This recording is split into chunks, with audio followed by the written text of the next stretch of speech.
The Galactic Plaza of Kareth shimmered under twin suns, a monument to arrogance carved in stone and plasma. Thousands of alien dignitaries filled the amphitheater, each face, or whatever passed for one, tilted toward the silver stage. Above them floated holographic banners depicting a single human silhouette surrounded by alien glyphs translating to purification ceremony.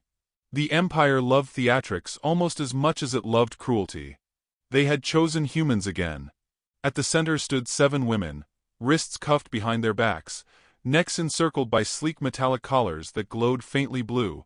To the crowd, they were criminals. To each other, they were inconveniently unafraid. Dust glittered in the air around them. Someone's perfume or coolant vent leaked a thin mist that caught the sunlight like falling glass. One woman, the tallest, shifted her weight and squinted at the execution scaffolds being assembled. "Those things look like they were built by interns," she murmured. Another laughed softly. "You'd think an empire that spans 6 galaxies could afford better rope." Their guard, a scaled, reptilian official whose armor gleamed with imperial insignia, snarled. "Silence, primitives." "Sure," the short brunette said sweetly. "But could we get some water? It's a bit toasty under your fascism." A ripple of confusion passed through the alien onlookers. The translator drone struggled, producing the phrase, "Your dictatorship emits thermal discomfort." The crowd chattered. Even the Emperor's aides glanced at each other. Humans, it seemed, were never properly afraid. High above, the Emperor himself watched from his golden balcony, a creature of perfect symmetry and zero humor. His 6 eyes blinked asynchronously as he raised a long finger toward the captives. "Let the galaxy see justice," his voice boomed, broadcast across millions of worlds. "Let humanity know its defiance ends today." The youngest woman, barely 20, tilted her head. "Justice? You kidnapped aid workers," she whispered to the one beside her. "We were literally handing out antibiotics." Her companion smiled, though her eyes were steady and hard. "Empires need villains, sweetheart. We just volunteered." The executioner, a massive insectoid being, approached the first scaffold. Metal creaked. The noose, a shining energy filament, descended like a halo inverted. Somewhere in the crowd, an alien historian murmured to his colleague, "Odd, isn't it? They're smiling." The broadcast drones zoomed in. Indeed, the women were smiling, thin, deliberate, unsettling smiles. The kind that had made predators in every era pause before the kill.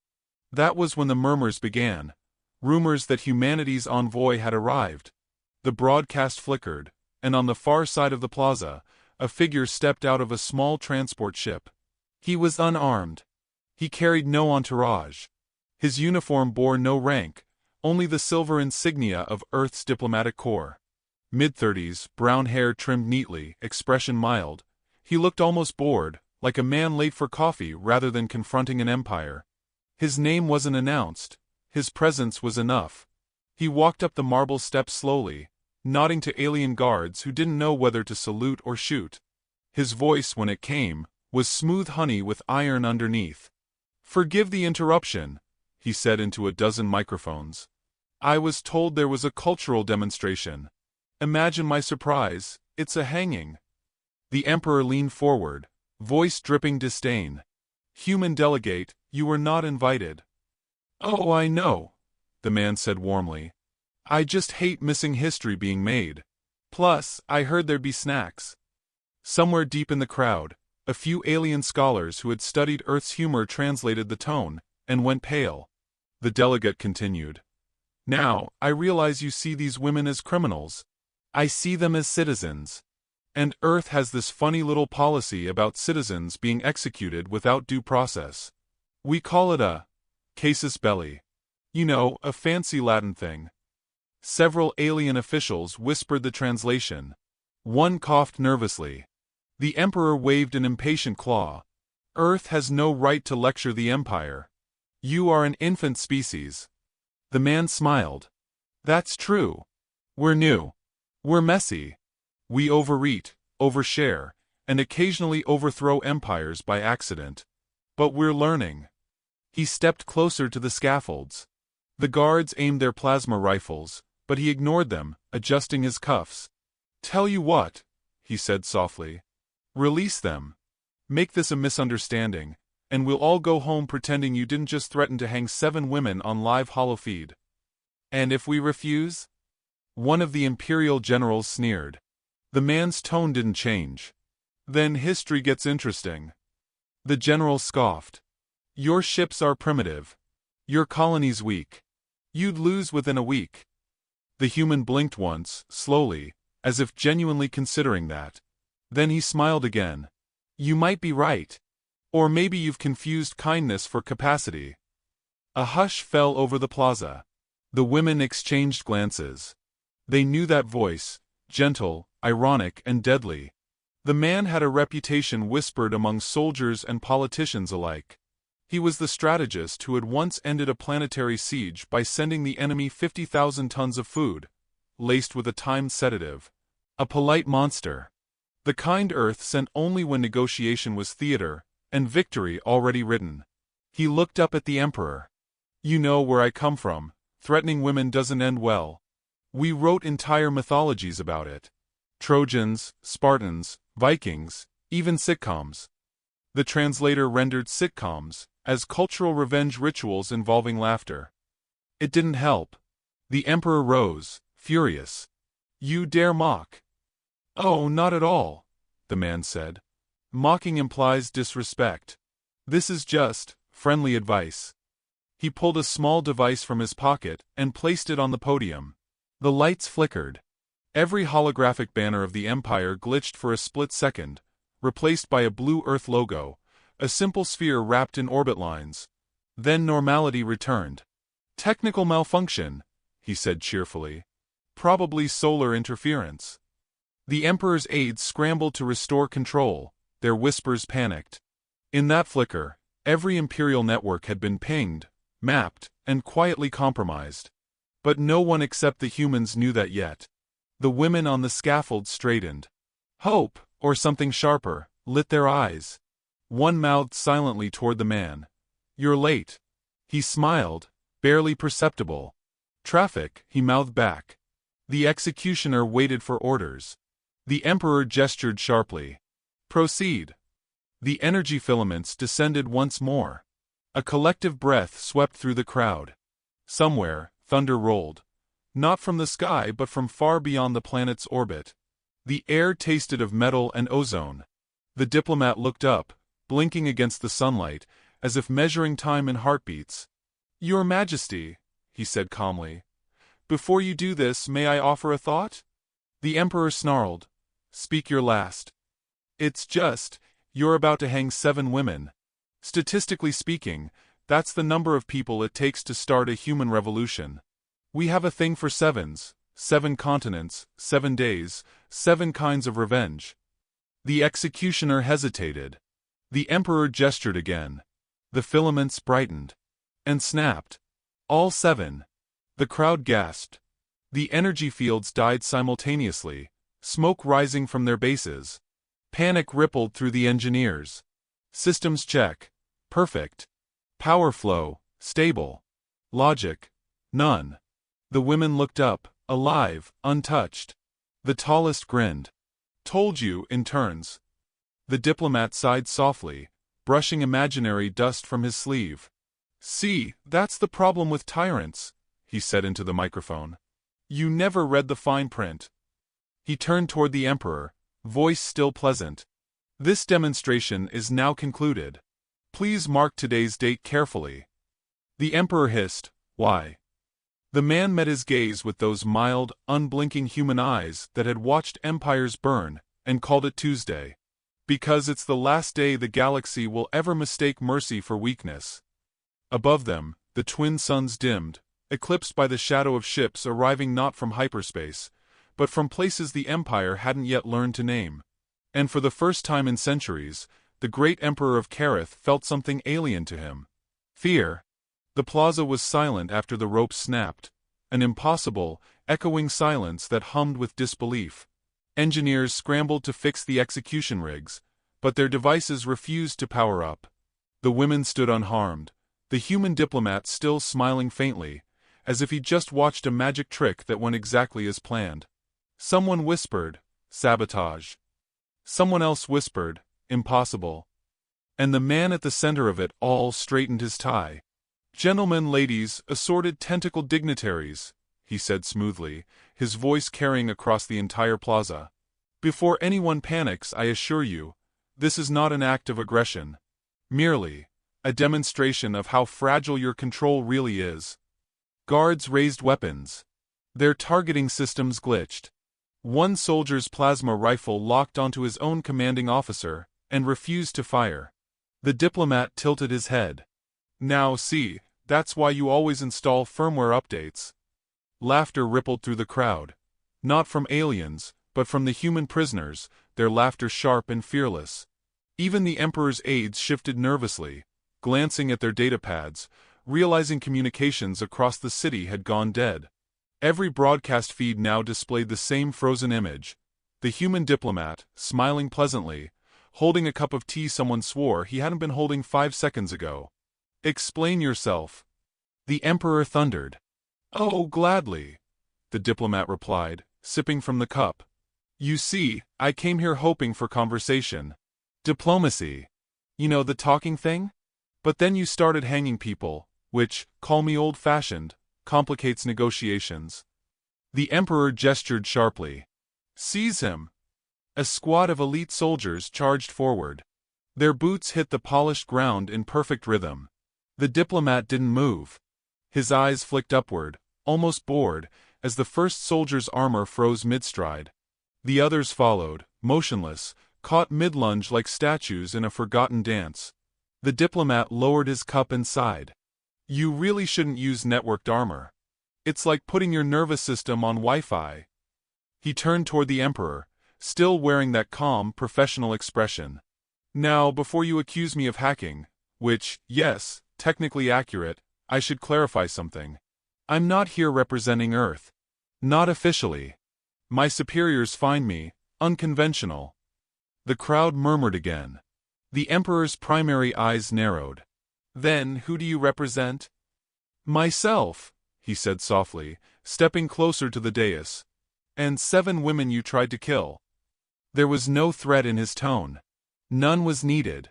The words carried enough gravity to bend air. Behind him, the women remained silent, watching with expressions somewhere between awe and mischief.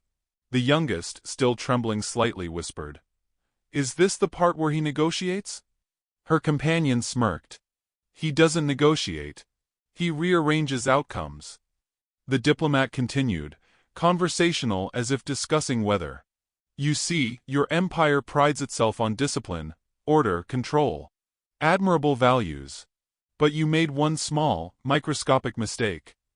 He held up his fingers, thumb and forefinger nearly touching. "You thought humanity was still trying to prove itself civilized." He let the sentence hang. The Emperor's spines rose, a visible sign of fury. "You speak as if your species were something more than an anomaly, a mistake tolerated out of pity."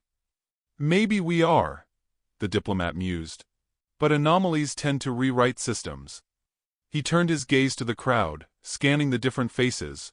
Crystalline, chitinous, scaled, furred. "You know what I've always admired about you all?" he said. "You catalog everything. Every species, every culture, every emotion. Analyzed, defined, ranked. You study us like insects. But you never really understood us, did you?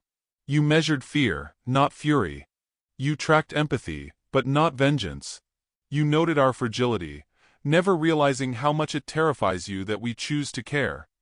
An alien noble shouted, "Humans are emotional animals."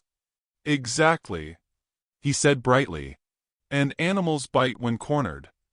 The Emperor slammed a clawed fist on his throne. "Enough riddles. What do you want?" The diplomat's smile returned. Slow, polite, deadly. "A conversation. Preferably before my colleagues lose patience." He gestured toward the sky. At first, there was nothing. Then, one by one, the Empire's orbital defense grids lit up in red. The crowd gasped as streaks of light cut across the horizon. Not incoming missiles, but drones. Thousands of them, each projecting holographic messages in multiple alien tongues. The message was simple. Stand down. Return the women. Humanity is watching. A dozen alien newscasts attempted to override the message and failed. Every channel, every feed, hijacked by a signal that had originated from Earth itself. Even deep space beacons began repeating the same phrase, bouncing it across the galaxy. The Emperor's voice trembled with rage. You threaten war? Oh no, the diplomat said gently. I'm offering mercy. War is what happens if you decline. He began pacing, hands clasped behind his back, like a professor giving a lecture. You see, when humans fight, we don't stop because it's logical. We stop because there's no one left standing. Your empire has never fought something like us. You fought conquerors, parasites, zealots. We're something else. And what are you? The Emperor spat. He smiled faintly, eyes distant. We're the species that taught fire how to burn brighter. The silence that followed was electric. Even the executioner shifted uneasily, as if reconsidering his career. Then the diplomat's tone lightened again. Now, if you could kindly uncuff the ladies, we'll be on our way. I have a lunch reservation on Mars I'd rather not cancel. The Emperor growled. You mock us. I assure you, the diplomat interrupted softly. If I were mocking you, you'd know. There would be theme music. For the first time, laughter broke from the alien crowd. Small, nervous, spreading like contagion. The absurdity of it all, the composure, the insolence, unnerved even the loyalists. The Emperor's fury boiled over. You cannot dictate to the Empire. I'm not dictating, the diplomat said, almost apologetic. I'm narrating your future. He raised his wrist slightly. The air shimmered. A projection flickered to life beside him. Images of alien warships drifting powerless in orbit, their reactors mysteriously shut down.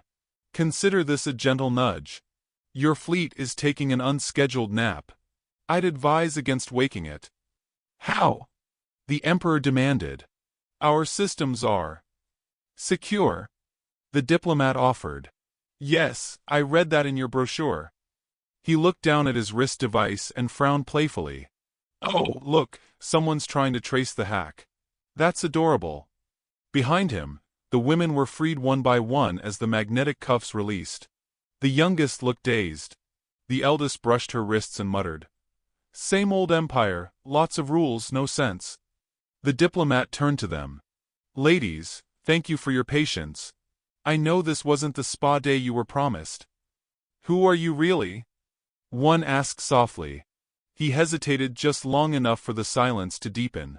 Someone who remembers what happens when tyrants hurt our own, he said finally. And someone who's tired of asking nicely. The Emperor leaned forward, whispering. If humanity moves against us, you will doom your entire species. The diplomat's voice dropped to a whisper to match. Oh, we don't doom easily. We improvise. That's our charm. He smiled again, polite, unthreatening, yet every word pressed like a blade's edge. You've built an empire on obedience. Ours was built on rebellion. Guess which model lasts longer? He turned as if to leave, then paused. By the way, he said lightly, don't try to retaliate by targeting Earth satellites. Those are decoys. The real ones are, well, you'll find out. He started walking toward the edge of the plaza, the crowd parting instinctively. The women followed, their footsteps echoing over marble. The Emperor shouted after him. You will pay for this insolence. The diplomat didn't turn. Maybe, he said. But you'll pay first. He reached the transport ramp, and for the briefest second, the faint hum of engines above the clouds grew louder. Dozens of small shapes shimmered against the twin suns, too symmetrical to be birds, too silent to be harmless. The women looked up in awe. Are those? Just precautionary, he murmured. Humans call it insurance. And as the first Imperial sirens began to wail, his calm voice carried through the broadcast feed one last time. Gentle reminder, hanging women tends to complicate diplomacy. Then the feed cut to static. The first sound the Emperor heard was silence. It wasn't absence, it was suffocation. The kind of silence that swallowed every breath, every whisper, every excuse. Then, slowly, the lights of the capital dimmed. One by one, the massive banners of the empire flickered and died. The grand holographic emblems that had burned across cities for centuries blinked out like candles in a hurricane. No one had attacked. No weapon had fired. The empire was simply gone dark. The diplomat's ship was already lifting from the plaza, carrying the women to safety. Its thrusters glowed pale blue against the morning haze. The emperor stood frozen on his balcony, staring at the skyline of his capital as it crumbled inward under its own confusion. Towers that had stood for millennia hummed with static as every connected system began to fail. The diplomat's voice, calm and faintly amused, echoed across the empire-wide broadcast channel. "Your Majesty, I assure you this isn't an invasion. It's an audit." The words cut through every command chamber, every outpost, every fleet still orbiting distant suns. Generals barked orders that didn't transmit. Admirals screamed at blank screens. Planetary governors tried to open their encrypted networks only to find Earth logos smiling back. It wasn't destruction, it was humiliation. At the galactic frontier, an entire armada drifted aimlessly, engines dead, power cells drained. The Imperial flagship Veilthar Prime floated in silence as crew members stared at dark consoles. A technician tried to reboot the core manually, only for the system to display one phrase: "Human courtesy mode activated. Please remain calm." When the diplomat's image appeared on every deck, he wasn't gloating. He looked genuinely sympathetic. "Don't take it personally," he said. "We just have trust issues." His voice was warm, almost friendly. "Let's be honest, you were going to hang women. That doesn't scream stability." A low murmur of fear passed through the bridge crew.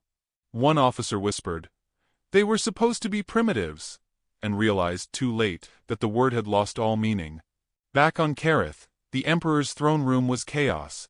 His ministers screamed for updates. None came. The Empire's defense AI, built over 5 centuries, now responded in a soft human accent. "I'm sorry, Your Grace, but your authorization has expired." The Emperor roared, "Get me the human." "Which one?" the AI asked cheerfully. Outside, fleets of small, human-built craft moved like schools of fish, graceful, quiet, precise. They weren't attacking. They were scanning, mapping, neutralizing. Within an hour, every planetary cannon and orbital fortress was disarmed, its firing codes replaced by one file labeled t_invitation.txt. Aboard his ship, the diplomat sat beside the freed women, still impeccably calm. One of them, bruised but defiant, stared at the holographic readout. "You've shut down an empire without firing a shot." He smiled faintly. "Shooting's rude." The youngest asked, "What happens now?" He didn't answer immediately. His eyes, for the first time, looked distant, haunted, perhaps. "Now," he said softly, "they remember what fear tastes like." He leaned forward and opened a secure channel. "Command, this is White Collar. Stage 2 confirmed." A female voice replied, firm and steady.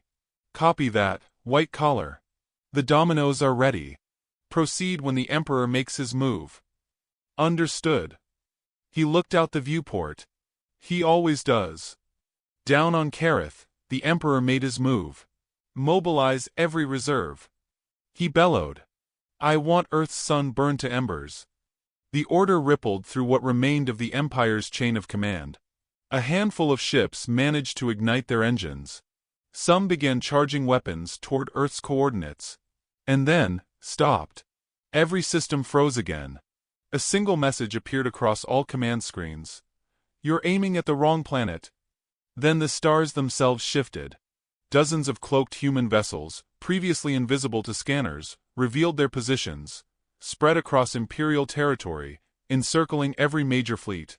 Their hulls glowed faintly, names etched in bold Earth languages: Gettysburg, Midway, Normandy, Okinawa, Houston, Freedom. The Empire realized these weren't just ships. They were reminders. A communications officer trembled. "These names, Are they battles? Yes, whispered his superior. Every one of them. They name their ships after wars they won. And across every bridge, a new broadcast began. The diplomat appeared again, expression composed, voice carrying the weight of something far older than vengeance. Your Majesty, he said, I'm not sure you grasp what's happening. You see, humanity doesn't wage war for conquest. We don't need more territory. We fight for insult. For defiance. For the sound of one person saying no to a throne. He paused, letting the silence stretch. You tried to hang 7 women. You made this personal. The Emperor's voice cracked with rage. You think you can frighten me with words? Oh, not words, the diplomat said. Consequences. At that exact moment, the Veilthar Prime's engines exploded. Not from attack, but from overload. Energy burst into the void like a dying star. No one was hurt, but the explosion painted the nearby nebula in streaks of blue fire visible from 100 worlds. Every Imperial broadcast caught it in chilling clarity. The diplomat's tone remained steady. That was a warning. The next one's a lesson. He stood, motioning for the women to gather near. They'll retaliate soon, he said. Fear always does. One of them, an older woman with iron-gray hair, looked at him curiously. Do you ever get tired of this? Playing chess with monsters? He smiled sadly. No one ever wins at chess. Someone just runs out of pieces. She studied him a moment longer. And what about you? What did you lose? His eyes flickered. One heartbeat of truth in a mask of charm. Someone who would have hated this, he said. She believed in peace. He turned back to the console before anyone could respond. The display showed Imperial fleets scattering in disarray, hundreds of captains abandoning their posts, whole planets declaring neutrality. The Empire wasn't just losing, it was unraveling. In the Imperial Palace, the Emperor watched it happen, trembling with fury. They mock me. They toy with me like you toyed with them, said a quiet voice behind him. It was his aide, one of his most trusted officers, eyes lowered, shaking. Your Majesty, perhaps we should negotiate. The Emperor raised his hand and struck the aide to the floor. We never bow. But the aide only whispered, then you'll break. And in that moment, the Emperor finally understood why the human diplomat had smiled. Not arrogance. Not mockery. Pity. Far above, in orbit, the diplomat closed the final transmission link and spoke to the galaxy at large. His voice was low, almost kind. We're not monsters, he said. We're just very good at becoming what you make us.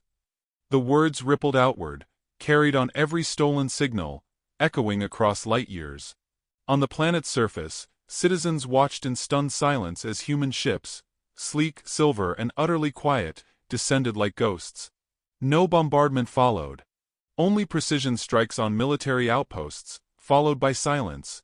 No death, no chaos, just systems shutting down, one after another, as if the Empire were being gently erased.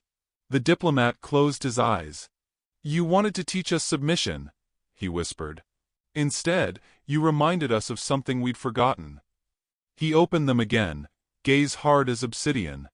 How to be the thing that ends empires. A distant alarm flared across the comms, something massive stirring deep beneath the capital's crust. A last weapon. A final scream of defiance. The diplomat smiled faintly, voice almost tender. Ah! He found the failsafe. He looked to his crew. Let him press it. And somewhere beneath the throne, the Emperor did. The moment the Emperor pressed the failsafe, the planet trembled. Deep beneath the capital, mechanisms older than memory roared to life. Vaults opening, reactors humming, molten light searing through ancient conduits. It was supposed to be the Empire's final vengeance, a weapon that could tear stars apart. Instead, it awakened something it had never been meant to touch. From orbit, the diplomat watched the readings spike across his console. There it is, he murmured, voice steady though his hands were folded tightly behind his back. The great Empire's last roar. One of the rescued women, bruised, still trembling, stepped beside him. Can you stop it? He smiled faintly, eyes reflecting the glow of the dying world below. I don't have to. Below them, the Emperor screamed as the throne room cracked open like an egg. The floor split, swallowing pillars, guards, and centuries of arrogance. Energy spiraled upward in furious plumes, reaching toward the clouds, then stopped, suspended, frozen in a cage of blue light.